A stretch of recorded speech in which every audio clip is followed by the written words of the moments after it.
നമസ്കാരം.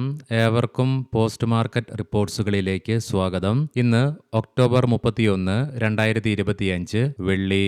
നിരവധി ഘടകങ്ങളുടെ സ്വാധീനത്താൽ ഇന്ന് തുടർച്ചയായി രണ്ടാമത്തെ ട്രേഡിംഗ് സെക്ഷനും ഇന്ത്യൻ മാർക്കറ്റിന് നഷ്ടത്തോടുകൂടി വ്യാപാരം അവസാനിപ്പിക്കേണ്ടതായിട്ട് വരികയുണ്ടായി. മാത്രമല്ല ഇന്നും ഗണ്യമായ ഇടിവ് മാർക്കറ്റിന് നേരിടേണ്ടതായിട്ട് വന്നു. ഇന്നും നമ്മുടെ മാർക്കറ്റിനെ നഷ്ടത്തിലേക്ക് നയിക്കുവാനുണ്ടായ ഘടകങ്ങൾ എന്തൊക്കെയാണെന്ന് വിശദമായി തന്നെ നമുക്ക് ഈ വീഡിയോയിൽ ചർച്ച ചെയ്യാം. ലീഡിംഗ് ആയ എല്ലാ ഇൻഡസ്ട്രീസ് ഇന്ന് സ്ലൈറ്റ്ലി ഗ്യാപ് ഡൗണോട് കൂടിയിട്ടുള്ള ഓപ്പണിംഗ് ആയിരുന്നു ലഭ്യമായിരുന്നത്. മാത്രവുമല്ല നിഫ്റ്റിക്ക് ഇന്ന് 25,953 എന്ന ലെവലിൽ റെസിസ്റ്റൻസ് നേരിട്ടതിനെ തുടർന്ന് 26,000 എന്ന സൈക്കോളജിക്കൽ ലെവലും മറികടക്കുവാനായില്ല. തുടർന്ന് മാർക്കറ്റ് ഫോൾ ആയെങ്കിൽ കൂടിയിട്ടും നിഫ്റ്റി അതിന്റെ ഇമ്മീഡിയറ്റ് സപ്പോർട്ട് ബ്രേക്ക് ചെയ്തതിനെ തുടർന്ന് അടുത്ത സപ്പോർട്ട് ലെവലിന്റെ തൊട്ടുമുകളിലായി 25,711 എന്ന ലെവലിൽ നിന്നും സപ്പോർട്ട് എടുക്കുവാനും സാധിച്ചതിനെ തുടർന്ന് 155 പോയിന്റുകളുടെ നഷ്ടത്തോടുകൂടി 25,722 എന്ന ലെവലിൽ വ്യാപാരം അവസാനിപ്പിച്ചപ്പോൾ സെൻസെക്സിന് ഇന്ന് 465 പോയിന്റുകളുടെ നഷ്ടവും ബാങ്ക് നിഫ്റ്റിക്ക് 254 പോയിന്റുകളുടെ നഷ്ടവും നേരിടേണ്ടി വന്നപ്പോൾ ഫിൻ നിഫ്റ്റിക്ക് 237 പോയിന്റുകളുടെ നഷ്ടവും നേരിടേണ്ടതായിട്ട് വരികയുണ്ടായി. ഇന്നും തുടർന്ന ഇടിവിനെ തുടർന്ന് NSE-യിലാകെ 1,111 കമ്പനികൾക്ക് മാത്രമേ നേട്ടത്തോടുകൂടി വ്യാപാരം അവസാനിപ്പിക്കുവാൻ സാധിച്ചുള്ളൂ. 1,681 കമ്പനികൾക്ക് അതേസമയം നഷ്ടത്തോടുകൂടിയും വ്യാപാരം അവസാനിപ്പിക്കേണ്ടതായിട്ട് വന്നു. Eicher motors, ITC, L&T, TCS, Bajaj auto തുടങ്ങിയ സ്റ്റോക്കുകൾ ഇന്ന് നിഫ്റ്റിയിൽ നേട്ടം കൈവരിച്ചപ്പോൾ Cipla, Eternal, Max healthcare, NTPC, Hindalco തുടങ്ങിയ സ്റ്റോക്കുകൾക്ക് ഇന്ന് നഷ്ടവും നേരിടേണ്ടതായിട്ട് വന്നു. സെക്ടർ വൈസ് നോക്കുമ്പോൾ ഇന്ന് PSU ബാങ്കിന് 2% നേട്ടം കൈവരിക്കാനായപ്പോൾ ഓട്ടോ സെക്ടറിനും 0.6% നേട്ടം കൈവരിക്കുവാൻ സാധിച്ചു. അതേസമയം health care, power, metal, media തുടങ്ങിയ മേഖലകൾക്ക് 0.5% നഷ്ടവും നേരിടേണ്ടതായിട്ട് വരികയുണ്ടായി. എന്നാൽ ഇന്ന് അതേസമയം ബോർഡർ മാർക്കറ്റ്സിൽ BSE മിഡ് ക്യാപ്പിനും സ്മോൾ ക്യാപ്പിനും ഫ്ലാറ്റായിട്ട് വ്യാപാരവും അവസാനിപ്പിക്കുവാനായി. തുടർച്ചയായി രണ്ടാമത്തെ ട്രേഡിംഗ് സെക്ഷനിലും ഇന്ത്യൻ രൂപയ്ക്ക് അമേരിക്കൻ ഡോളറിനെതിരെ വീണ്ടും ഇടിവ് നേരിടേണ്ടതായിട്ട് വന്നു. തൽഫലമായി ഇന്നലത്തെ ക്ലോസിംഗിൽ നിന്നും 7 പൈസയുടെ നഷ്ടം നേരിട്ടുകൊണ്ട് 88.77 എന്ന നിലയിലാണ് വ്യാപാരവും അവസാനിപ്പിച്ചത്. ഇനി നമുക്ക് ഇന്നും നമ്മുടെ മാർക്കറ്റിനെ ഗണ്യമായ ഇടിവിലേക്ക് നയിക്കുവാനുണ്ടായ കാരണങ്ങൾ എന്തൊക്കെയാണെന്ന് വിശദമായി തന്നെ ചർച്ച ചെയ്യാം. തുടർച്ചയായി ജൂലൈ, ഓഗസ്റ്റ്, സെപ്റ്റംബർ മാസത്തെ സെല്ലിംഗിന് ശേഷം വിദേശ ധനകാര്യ സ്ഥാപനങ്ങൾ 28-ാം തീയതി ചൊവ്വാഴ്ച 10,000 കോടി രൂപയ്ക്ക് മുകളിൽ ഇന്ത്യൻ ക്യാഷ് മാർക്കറ്റിൽ ബൈ നടത്തിയതിനെ തുടർന്ന് ഒത്തിരി കാലങ്ങൾക്ക് ശേഷം ഇന്ത്യൻ ക്യാഷ് മാർക്കറ്റിൽ അവർ നെറ്റ് ബയേഴ്സ് ആയിട്ട് മാറുകയുണ്ടായി. എന്നാൽ തുടർന്ന് ബുധനാഴ്ച മുതൽ വീണ്ടും അവരുടെ ഭാഗത്ത് നിന്നും സെല്ലിംഗ് വർദ്ധിപ്പിക്കുകയുണ്ടായി. ഇന്നലെ സെല്ലിംഗിനെ വീണ്ടും ഊട്ടിയുറപ്പിച്ചുകൊണ്ട് 3,000 കോടി രൂപയ്ക്ക് മുകളിൽ സെല്ലിംഗും നടത്തുകയുണ്ടായി. വിദേശ ധനകാര്യ സ്ഥാപനങ്ങളുടെ ഭാഗത്ത് നിന്ന് വന്ന ഈ ഒരു സെല്ലിംഗ് മാർക്കറ്റിന്റെയും നിക്ഷേപകരുടെയും ആത്മവിശ്വാസത്തെ വീണ്ടും ഇടിക്കുവാൻ കാരണമായി. അതുകൊണ്ട് തന്നെ വിദേശ ധനകാര്യ സ്ഥാപനങ്ങളുടെ ഈ ഒരു ആക്ഷൻ നമ്മുടെ മാർക്കറ്റിനെ ഇന്നും ദോഷമായി ബാധിക്കുകയുണ്ടായി.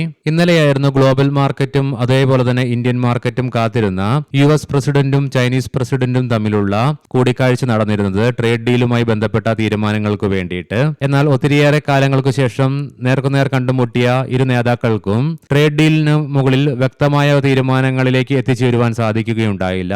അതിനെക്കുറിച്ചൊക്കെ നമ്മൾ ഇന്നലത്തെ പോസ്റ്റ് മാർക്കറ്റ് റിപ്പോർട്ടിൽ കാണുകയും ചെയ്തിരുന്നു. ലോങ് ടേം ട്രേഡ് ഡീലിലേക്ക് ഇരു രാജ്യങ്ങൾക്കും എത്തിച്ചേരുവാനും സാധിച്ചില്ല.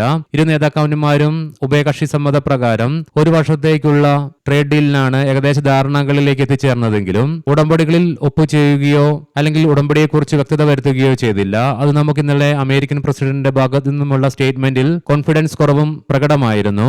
അതുകൊണ്ട് തന്നെ US ചൈന ട്രേഡ് ഡീലിൽ വന്ന ക്ലാരിറ്റിക്കുള്ള കുറവും ഇന്ന് ഗ്ലോബൽ മാർക്കറ്റിനെ അഫക്ട് ചെയ്തതുപോലെ തന്നെ ഇന്ത്യൻ മാർക്കറ്റിനെയും സാരമായി തന്നെ ബാധിക്കുകയുണ്ടായി. മിനിങ്ങാന്ന് ഫെഡ് ഇൻട്രസ്റ്റ് റേറ്റ് കട്ട് നടപ്പിലാക്കിക്കൊണ്ട് തുടർന്ന് വന്ന ഫെഡ് ചെയർമാന്റെ സ്പീച്ചിൽ ഡോവിഷ് ആയിട്ടുള്ള സ്റ്റേറ്റ്മെന്റ് വന്നതിനെ തുടർന്ന് ഗ്ലോബൽ മാർക്കറ്റിൽ തുടർന്ന വീക്ക്നെസ് ഇന്നും തുടരുകയുണ്ടായി. അതുകൊണ്ട് തന്നെ ഇന്നലെ US മാർക്കറ്റുകൾ നഷ്ടത്തോടുകൂടി വ്യാപാരം അവസാനിപ്പിച്ചതും ഇന്ന് യൂറോപ്യൻ, ഏഷ്യൻ മാർക്കറ്റ്സുകളൊക്കെ നഷ്ടത്തോടുകൂടി തന്നെ വ്യാപാരത്തിൽ തുടർന്നതും അവസാനിപ്പിച്ചതും നമ്മുടെ മാർക്കറ്റിനെയും ദോഷകരമായിട്ട് ബാധിക്കുകയുണ്ടായി. മൂന്നാമതായിട്ട് വീക്കായിട്ടുള്ള ഗ്ലോബൽ ക്യൂസ് ആണ് ഇന്ന് നമ്മുടെ മാർക്കറ്റിനെ നഷ്ടത്തിലേക്ക് നയിച്ച മറ്റൊരു പ്രധാന കാരണം. കഴിഞ്ഞ ഏതാനും ദിവസങ്ങൾ കൊണ്ട് ഇന്ത്യൻ മാർക്കറ്റ് കഴിഞ്ഞ അവസാന 13 മാസത്തെ ഏറ്റവും ഉയർന്ന നിലയിലേക്ക് എത്തിച്ചേരുകയുണ്ടായി.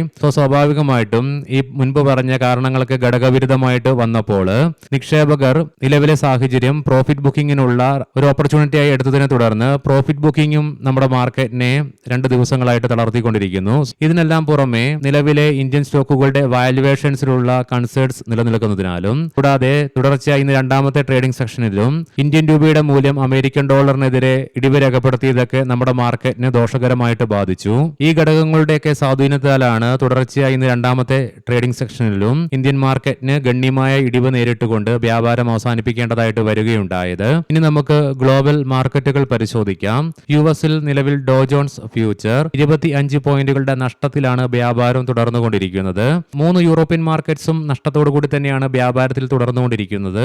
ഏഷ്യൻ മാർക്കറ്റ്സിൽ ഇന്ന് ജപ്പാൻ, കൊറിയൻ മാർക്കറ്റുകൾക്ക് മാത്രമേ ഇന്ന് നേട്ടത്തോടുകൂടി വ്യാപാരം അവസാനിപ്പിക്കുവാൻ സാധിച്ചുള്ളൂ. ബാക്കി എല്ലാ മാർക്കറ്റുകളും നഷ്ടത്തിലാണ് വ്യാപാരം അവസാനിപ്പിക്കുകയുണ്ടായത്. കൊമോഡിറ്റിയിൽ ബ്രെന്റ് ക്രൂഡിന്റെയും ക്രൂഡ് ഓയിലിന്റെയും വിലയിൽ 1% ഇടിവാണ് നിലവിൽ അനുഭവപ്പെടുന്നത്. ഗോൾഡിന്റെ വിലയും നേരിയ ഇടിവ് രേഖപ്പെടുത്തിക്കൊണ്ട് $4015 എന്ന നിലയിലേക്കും എത്തിച്ചേരുകയുണ്ടായി. ഇനി നമുക്ക് ഇന്നത്തെ പ്രധാനപ്പെട്ട സ്റ്റോക്കിംഗ് ന്യൂസുകൾ പരിശോധിക്കാം. മുൻകൂട്ടി ഓർമ്മിപ്പിച്ചുകൊള്ളട്ടെ, ഇതൊരു ബൈ ഓർ സെൽ റെക്കമെൻഡേഷൻ അല്ല.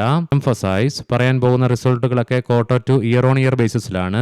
നെറ്റ് പ്രോഫിറ്റിൽ 11% ഉയർച്ച രേഖപ്പെടുത്തിയപ്പോൾ റവന്യൂ ഫ്രം ഓപ്പറേഷൻസിൽ 10.34% വളർച്ചയും രേഖപ്പെടുത്തി. ഭാരത് ഇലക്ട്രോണിക്സ് പ്രോഫിറ്റ് ആഫ്റ്റർ ടാക്സിൽ 17.85% ഉയർച്ച രേഖപ്പെടുത്തിയപ്പോൾ റവന്യൂ ഫ്രം ഓപ്പറേഷൻസിൽ 25.75% വളർച്ചയും രേഖപ്പെടുത്തുകയുണ്ടായി. SEC കമ്പനിയുടെ കൺസോളിഡേറ്റഡ് നെറ്റ് പ്രോഫിറ്റ് 461% വളർച്ച രേഖപ്പെടുത്തുകയുണ്ടായി. Equitas small finance bank net പ്രോഫിറ്റിൽ 87% ഉയർച്ചയാണ് രേഖപ്പെടുത്തുകയുണ്ടായത്. അതേസമയം നെറ്റ് ഇൻട്രസ്റ്റ് ഇൻകത്തിൽ 4% ഇടിവും രേഖപ്പെടുത്തി. ഡോക്ടർ ലാൽപത് ലാബ്സ് നെറ്റ് പ്രോഫിറ്റിൽ 17% ഉയർച്ച രേഖപ്പെടുത്തിയപ്പോൾ റവന്യൂ ഫ്രം ഓപ്പറേഷൻസിൽ 11% വളർച്ചയും രേഖപ്പെടുത്തി. മാരുതി സുസുക്കി നെറ്റ് പ്രോഫിറ്റിൽ 7% ഉയർച്ച രേഖപ്പെടുത്തിയപ്പോൾ റവന്യൂവിൽ 13% വളർച്ചയും രേഖപ്പെടുത്തുകയുണ്ടായി. റേറ്റ് ഗെയിൻ ട്രാവൽ US ആസ്ഥാനമായിട്ടുള്ള പ്ലെയറുമായി തന്ത്രപരമായ പങ്കാളിത്തം കമ്പനി പ്രഖ്യാപിക്കുകയുണ്ടായി. എവർക്കും നല്ല ഒരു വീക്കെൻഡ് ആശംസിക്കുന്നു. ഞായറാഴ്ച ഉച്ചയ്ക്ക് മാർക്കറ്റ് ഔട്ട്ലുക്ക് വീഡിയോയുമായി കണ്ടുമുട്ടാം. നന്ദി, നമസ്കാരം.